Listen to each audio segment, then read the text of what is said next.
उधर महकमा मनसूबाबंदी और तरक्यात ने सिंध के 3 जेलों के लिए 1 खरब 42 करोड़ रुपए मंजूर कर लिए हैं। तफसीलात जान लेते हैं शकील नाइट से। जी शकील, तफसीलात से आगाह कीजिएगा।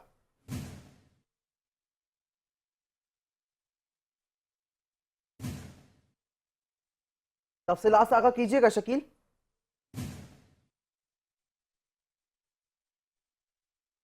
शकील, क्या आप हमें सुन सकते हैं? जी जी जी। तफसीलात से आगाह कीजिए।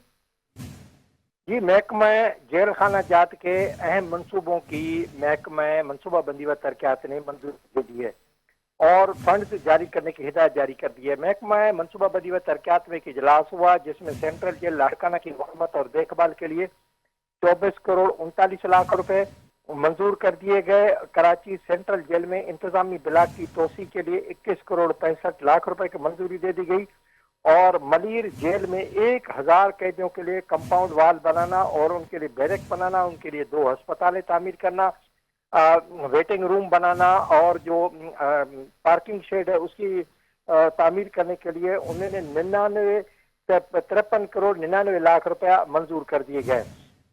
इस सिलसिले में उसके लिए 95 करोड़ 71 लाख रुपए मंजूर कर गए। इनकी जो तीनों मंसूबे उनकी PC1 मंजूर हो चुकी है और महकमा मनसूबाबंदी तरक्यात इनके PC1 मंजूर भी कर लिए हैं।